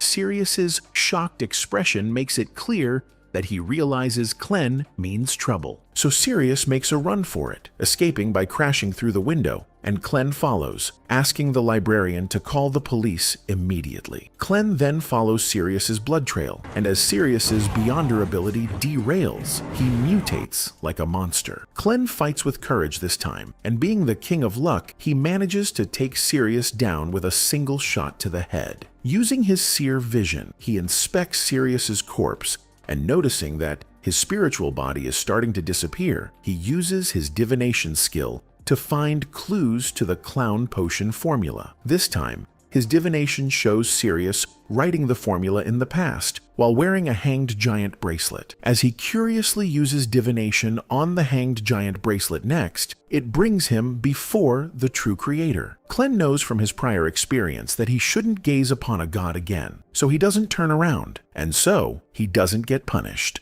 As the dream shatters, Klen returns to reality and finds Dunn standing beside him. Dunn reprimands Klen for risking his life by using divination on a derailed Beyonder. Klen promises it won't happen again, and then asks Dunn if he's found any clues from Sirius's corpse. Leonard has found a letter written to Mr. Z, and the codename suggests it's a letter to an Aurora Order member. In the letter, Sirius had written that he and Vincent found nothing of value from the Antigonus family notebook, except for what he found previously, the clown potion formula. Clen tells Dunn that he managed to attain the formula through the psychic connection, and Dunn tells him to submit it so that they can send it to the Holy Cathedral for verification. Anyway, there's more stuff written in the letter, like how the Antigonus family had a treasure that can revive a dead person, and that treasure is believed to be in the Hornasis mountain range's ruins. Sirius then told Mr. Z that he's prepared for the doomsday and will gladly offer all of the lambs of Tingan as a sacrifice to their master. A couple of hours later, Clen figures out from reading Sirius's letter properly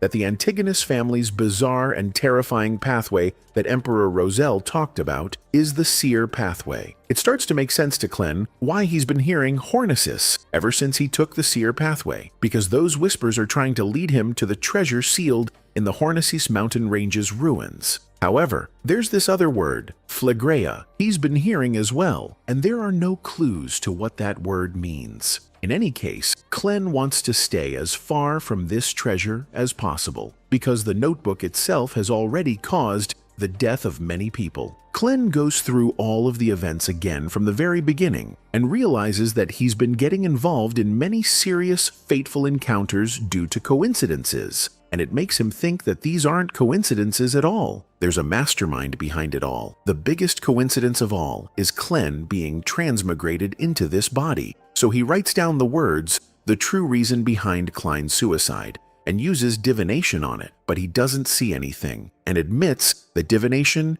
isn't omnipotent. Admitting that helps digest the Sequence 9 potion completely, giving him enough of a boost that he succeeds in entering the dream world. Not only that, but he's able to explore everything and everywhere around the city in this specific past. After exploring the city like Superman, he notices a red, glowing chimney in the distance and realizes that the mastermind is in that building, but something interferes again, kicking him out of there. Just then, it's revealed to us that a month ago, Azek's son's skull was taken by Lanavus, a Sequence 8 swindler beyonder, and he placed it above the shoulders of a woman chained inside a ritual circle. Lanivus's accomplices prayed to their creator, sacrificing themselves, which caused the woman to get possessed by something ominous. Is it the same woman, Magos, the pregnant woman, who came to the divination club with her aunt looking for Lanivus? Clen is sitting idly, fishing near his university alongside Professor Azek, and he can't think of anything else but the red chimneys. He hasn't been able to get there due to the interference even in the gray mist, meaning the secret mastermind is quite powerful. Clen thinks that if he gets promoted to Sequence 8, then perhaps he will become better. He wonders if he can use something else to become powerful, and recalls learning about Flaring Sun's charm when he divined the sun emblem from those quirky word realms, wondering how he can learn this charm. He then comes up with an idea, turns to Azek, and asks him for a favor. After a few days at the Tarot Club gathering, Justice apologizes to Clen for not being able to find any more pages of Roselle's diary, but claims she's found something more insightful. Apparently, using her royal connections, she's got in touch with some people from a secret organization who can obtain more diary pages for her. But she doesn't know whether she should trust them or not, so she wants some information about this organization. The Hanged Man claims to know a lot, but he isn't willing to share it for free. In return, he wants £1,000, which can get you a mansion in this world. Justice agrees and gets the delivery address from him. Meanwhile, Clen can't believe how much money this girl has in her pockets, and realizes how rich she might be. With the deal completed, the Hanged Man tells Justice about several secret organizations. Many of them we already know, but according to him, the Moses Ascetic Order organization is the oldest one. That organization's pathway starts with Sequence 9 of Mystery Prior, which Clen recognizes as Old Man Neil's pathway. The Hanged Man continues, stating that the members of this organization worship knowledge itself. However, according to many rumors, the knowledge they worship came alive in the form of the Hidden Sage, an evil god, and that's why this organization is known to be severely evil. Clen ends the meeting there and goes back to the real world. While brushing his teeth, he wonders what Azek's doing, and if he's forgotten about the favor. That's when he hears a newspaper seller kid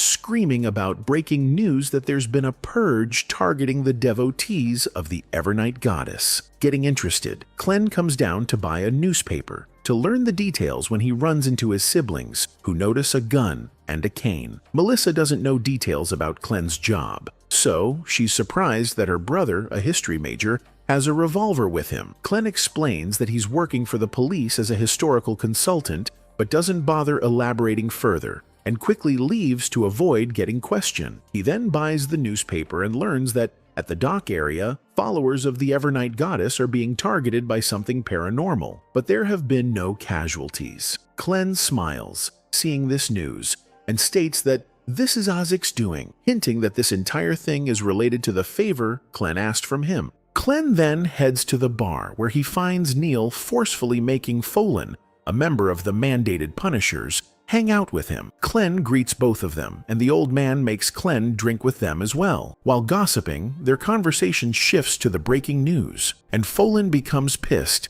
as the dock area is under the mandated Punisher's territory. Folan wants to deal with the perpetrator, who's causing this mess, and decides to join hands with Dunn to do so. Folan suspects that an evil organization is behind this, explaining that spirits like ghosts from the Fourth Epoch are scaring the Evernight goddess devotees. Hearing this, Clen becomes certain that it's Isaac's doing, since Isaac can control spirits, because Bro literally had a spirit army. Anyway, now that things are going according to plan, Clen gets fully immersed in Old Man Neil and Folan's conversation. They end up bonding well, so much so that Folan wants Clen to join the mandated Punishers. When Folan leaves to do his duty, Leonard comes there, informing Neil that Dunn is looking for him. Clen goes along with Neil to Dunn's office, where Dunn tells everyone that he finds this paranormal case at the dock area very weird and wants Neil to investigate this case, as the others lack expertise in the dock area. As Neil hesitates, Clen volunteers to handle this case, because Clen's plan has been to handle this case alone. Unfortunately for him, though, when Dunn mentions the reward money, Neil immediately takes back his hesitation and joins Clen to handle this case together. Clen then suggests they use the Sun Emblem artifact to exorcise the spirits, but Dunn refuses because of the risks, such as civilians turning into sun-worshipping idiots for hours. Still, as Clen persists, Leonard realizes that Bro's up to something fishy. In any case, Clen manages to convince Dunn and even manipulates Dunn into making Leonard his partner. Later at the docks, Leonard confronts Clen, claiming to know that Clen is scheming something, and Leonard suspects that Clen is doing all this to uncover Leonard's secret. Clen is speechless. He can't believe Bro's self-infatuation, but doesn't say anything, thinking it's better that Leonard stays in his delusions. A police officer named Gate comes there, greeting the 4 Nighthawks who are on this case,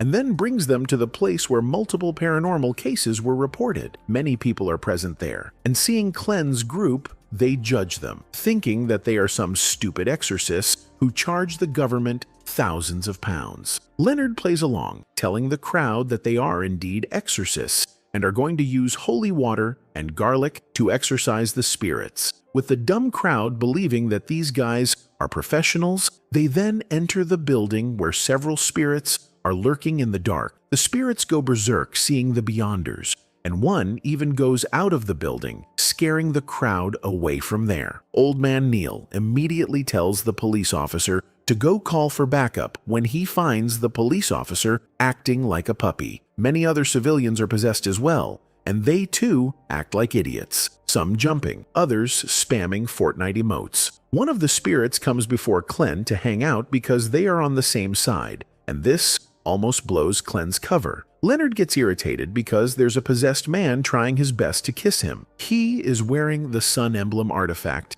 and it's starting to activate, being near so many spirits. As everything's going according to plan, Clen then secretly signals to a spirit above, who then commands the other spirits to unpossess the civilians. Leonard escorts the civilians outside of this place, and then, to calm the crowd, he tells them that the main exorcist in his team, Clen, will now begin the ritual to purge the spirits. He then hands Clen the holy water and the clove of garlic, and as Clen begins his act, Neil joins in, both chanting a ridiculously fake ritual dance, mesmerizing the crowd. When Clen comes outside, he sees a carriage almost crashing into a lady, and it's the pregnant lady, Magos. Thankfully for her, Folan comes out of nowhere, saving her from getting into a terrible accident. Clen notices Magos smiling while talking to Folan, and so he hopes that her family has accepted her child. Magos leaves, thanking Folan for saving her and her child's life, and then Neil asks Folan why he's here instead of doing his duty. Folan reveals that he's been tasked with finding Magos's husband Lanavis, who's been suspected to be a Beyonder, and that's why he's been keeping an eye on Magos in hopes of some clues. Both Neil and Folan joke around for a good long minute, and when Folan leaves, Clen comes there, asking Neil if he and Folan are good friends or something. Neil explains that they were indeed old buds working in one group, who hung out late at night while Neil's wife Celeste played piano for them. Neil then tells Clen that amongst his group, only Folan and Neil are alive, and hearing that, Clen feels sorry for the old man. Not wanting Clen's pity, Neil tells Clen to go back to the warehouse and purge the spirits from the building. Later in the evening, when their task is done, Clen's group comes to take a rest. Leonard still wonders why the spirits didn't cause any real harm to the civilian, and asks Clen to divine the cause of this entire situation. Clen does so accordingly, but finds no divination results because of Azik's intervention, which is exactly what Clen wanted. The only thing Clen sees is the southern continent's inverted pyramid, and hearing that, Leonard tells him that the perpetrator must be someone who was descended back from the dead, as that is what the inverted pyramid represents. Leonard assumes that the person behind the scenes is a follower of death and wants to unleash Pale Disaster across this continent of the north. Apparently, Pale Disaster originally refers to the battlefield incident when one man awakened from a pile of corpses and defeated thousands of soldiers all by himself. Clen knows that one man is Azik, and that means Azik is also a descendant of death, someone incredibly powerful, which could explain why the mastermind stole Azik's son's skull. Anyway, it's nighttime, so one of them must stay up and guard the artifact while the others sleep, and Clen gets the first watch. Clen's entire plan was for just this moment, and now that everyone's idling somewhere else, he performs the ritual magic to the gods, beseeching them to grant him power to attain the Flaring Sun charm. As the ritual works and Clen obtains 2 sun-flaring charms,